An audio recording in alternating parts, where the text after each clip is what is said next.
Well, I was brought up in a council house on the village green. It was quite a nice situation. Our house was in a village called Stamford in the Vale, which was then in Berkshire and is now in Oxfordshire because they moved the boundary.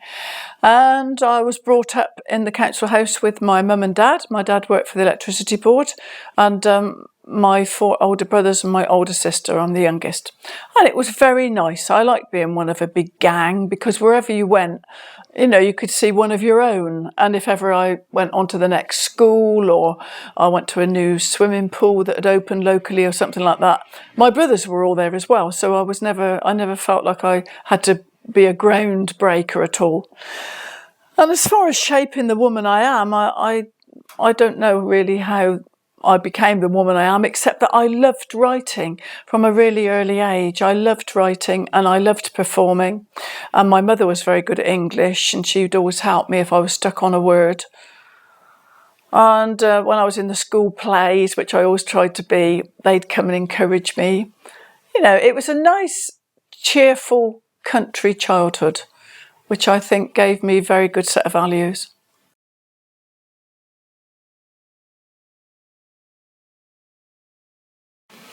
I remember when I was about 11 and I was on the school bus, and from somewhere in a magazine or some book, I don't know where I found it, but I came upon this poem by Spike Milligan called The Wormwood Scrubs Tango.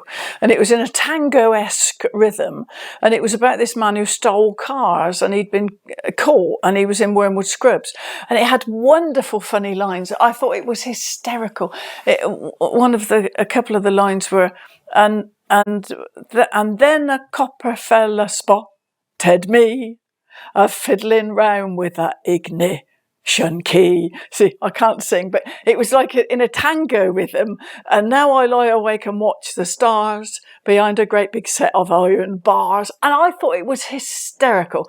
And I took that poem of, it was a song, I suppose, of Spike Milligan's, and I wrote it all out in my best script and I painted round it because I just thought it was so clever. And it was the first piece of verse, if you like, which had made me fall about laughing. And just by grouping those words as he did, they had convulsed me with laughter. And I thought that was highly impressive.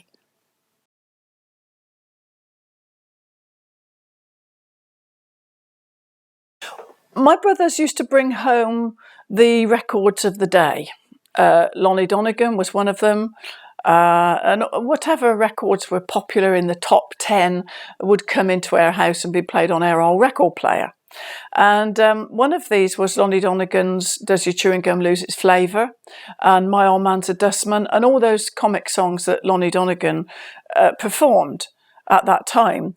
And I started writing parodies of them. That was the first thing I remember doing, to the tune of The Big Grand Coulee Dam.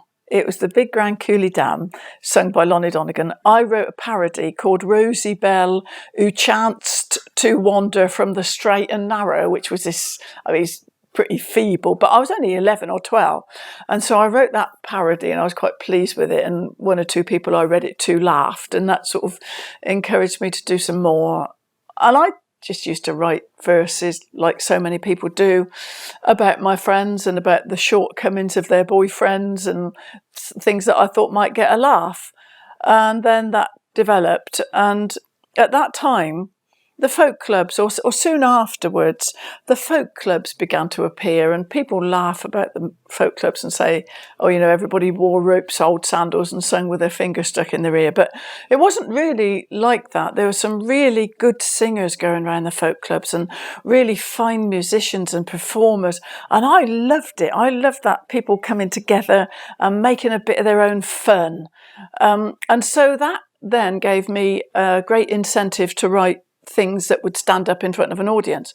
And interestingly, while I was doing that in the folk clubs in my area, while I was trying out material, Billy Connolly was doing the same thing in Scotland, Max Boyce in Wales, Jasper Carrott in Birmingham, Mike Hardin in Lancashire. There was a nucleus of people who went on to be good entertainers for many years as a result of having the folk clubs as a sort of a practice ground. So they helped me a lot. And then because one day I was performing at the folk club and the local radio man came round recording choice snippets, a piece of my work was used on the local radio. Then they asked me to come in and do a few more poems. And then he said the magic words to me one day. I think I'd done I Wish I Looked After Me Teeth, or one of my old poems on the radio, and people had laughed. And he said to me, if you've got any more like those, we'll have them. And it was very exciting. And they gave me a contract then to do, I think it was one a week. And I was so excited to go up those stone stairs up to the BBC in Oxford, to Radio Oxford. And the stairs were like brawn. You know that marble that looks like brawn, that pinky marble mixed up stuff? I used to climb up there and go through the doors at the top where it said BBC, and it was so exciting to me. It was as I felt like I was where I really longed to be.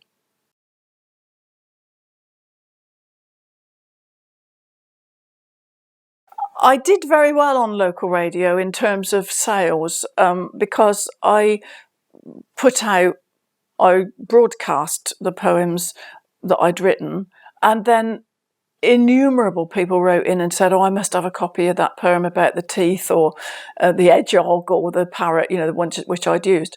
And I've dismally failed to interest any publisher because poetry's got a reputation of not selling. And no publisher was interested, even if I had enough.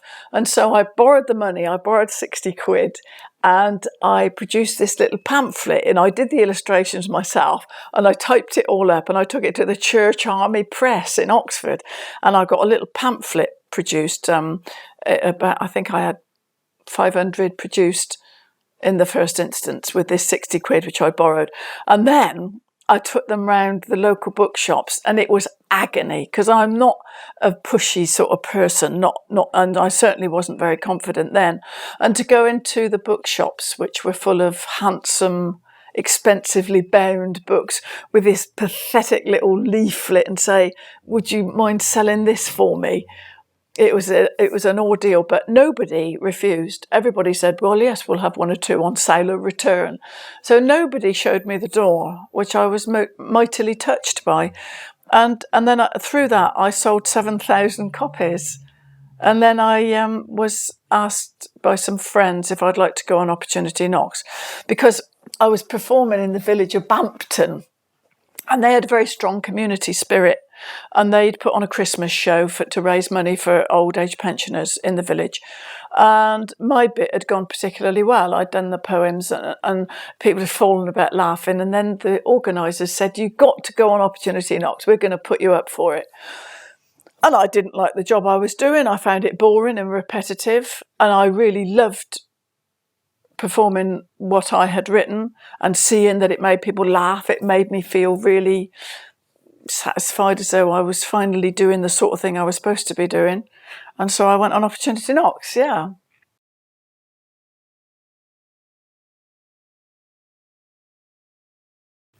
You would expect me probably to say that nights like the Royal Variety performance and Sydney Opera House, the performances I've done there, would stand out as enormous beacons. And they do, of course. But to be perfectly honest, one of the memories which I treasure more than almost anything else as a performer was a night that I did in a little town called Burney in Tasmania. And this is true, because Burney is a mining area. It's not a soft, arty place at all. It's a mining area. And this was a very modest building where I did the performance. And people laughed and laughed, and they screamed with laughter. And I came out at the end and I thought, here am I, Pam Ayres from Stamford-in-the-Vale, a country village in what was Berkshire. And I've gone right on the other side of the world to this quite tough community, and I've made them all laugh, and they've all gone off saying, God, I don't laugh like that in my life. And I felt immensely thrilled about that, just because it represented a great achievement. I've also appeared in the Sydney Opera House, as I say, a couple of times. And that's the lovely thing to say that you've done, Although for one voice, it's a bit intimidating because it is an opera house and the sound is not really geared for one little person chatting away. There's no intimacy. And there's such a lot of people in there. It's like looking up a cliff. You're looking up all these people as they disappear up into the gloom. And your voice sounds big and echoey. So it was a nice thing to say for my ego, but it wasn't so good for job satisfaction. And similarly, the other sort of big one I did was the Royal Variety performance. But I was so scared. I was terrified. Because if you go on a talent show and win a talent show, you're suddenly plunged very much in the deep end. You go from doing little jobs, or I did anyway, little jobs, women's institutes and folk clubs and things like that, to being on stage in front of enormous audiences, and you either sort of run a mile or you get out there and do your best. But I was very, very frightened the night of the Royal Variety performance, because I remember being on stage and I had a rotten spot. They gave me a really awful spot just after the interval when everybody's still coming back in.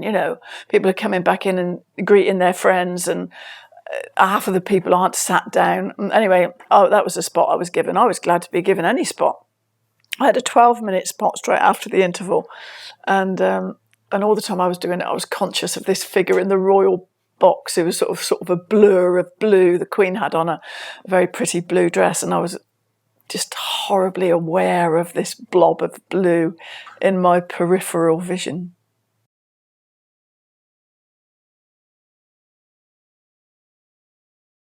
I live on a small holding, which is a house in the middle of 4 fields. And we've built a barn. We built it between us, really. Our sons laid the concrete, put all the shuttering up and everything. And I've got 10 cows and 9 sheep and lots of guinea fowl and chickens and 4 dogs that I look after. So I like animals very much. But I'm from a background where it wasn't unusual to keep a few animals. I mean, my auntie and uncle kept a pig down the bottom of the garden. They had the cottager's pig down the bottom of the garden, and everybody I knew had hens to produce their own eggs. And my dad used to rhapsodise about having a small holding. He used to say, I don't want a big farm. I just like a nice little small holding with a pig and a few chickens, a nice bit of land. And I was brought up listening to Dad talking about it in a very wistful way, because he didn't have a hope of ever having such a establishment. So it always seemed lovely to me that that it seemed like something to strive for, because I'm not a city person at all. I feel worried and overwhelmed in cities, but I feel very happy at home with animals to look after, because without being arrogant, I understand animals and I can make them comfortable, and I like that. And I love the turn of the year, the way the year is punctuated if you have a farm, if you have farm animals, because, in the autumn you go and choose a nice young man for your girls, whether it's a ram or a bull or whatever, you go and choose a nice one and he comes to visit. And then all the rest of the year you wait and you see the girls getting fatter. And then, in due course along come the calves and the lambs and the chicks. And it's just lovely. It gives something interesting through the whole year. We do produce our own meat, which is always, it's really sad when the boys have to go off. But I think if you are going to eat meat and you are able to produce the meat yourself, and you can look after the animals and know that they've not had a day's fear or hunger or discomfort, then it's a sort of an acceptable compromise, really.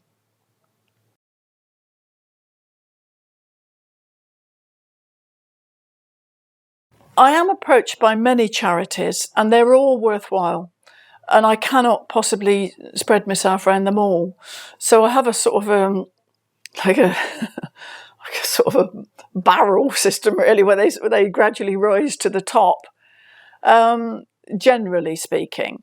But over and above that, I do support the muscular dystrophy campaign, because my husband and I were lucky enough to have 2 sons who are fit and well, and they can kick a ball and they can play rugby and play cricket and have girlfriends, and they can do all the things that a young man wants to do. And muscular dystrophy is so cruel, because the children have abilities to be mobile and run around, and then gradually they lose them. So it's not as if they didn't have them in the first place. It just seems exquisitely cruel to me.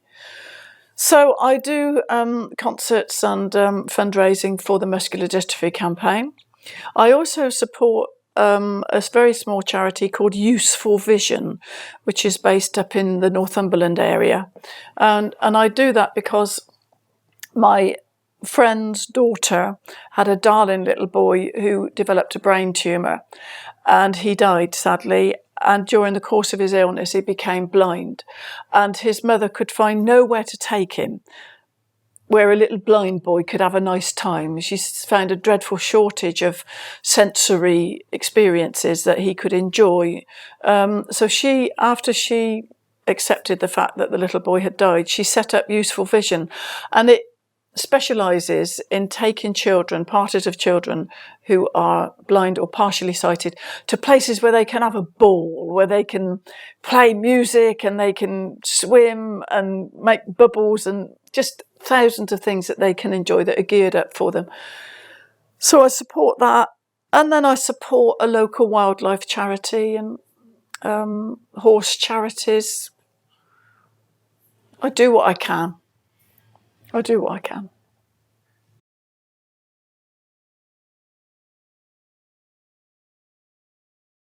Well, I'm currently writing my autobiography, which is called The Necessary Aptitude, because in my first jobs, everybody kept telling me I didn't have it. You know, they kept saying, you haven't got the necessary aptitude for this job. And so it's really the story of how I got to this job, which I do feel I've got the necessary aptitude for.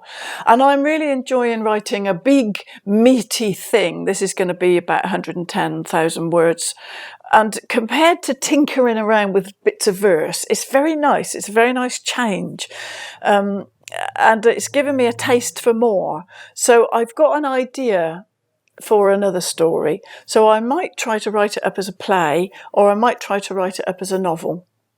But certainly writing my autobiography has given me a real enjoyment of turning out a lot of words and being able to say what you want to, because if you're writing a poem or a piece of verse, you can't always say what you want to because it may not rhyme, or what you want to say might not fit in with the tum-ti-tum-ti-tum-ti-tum of the poem. And so it's lovely to be doing this big book now where I can say precisely what I want to say and use the words and phrases that are perfect. So I hope to do more of that, either in a novel or a play. That's what I'd really like to do, a play.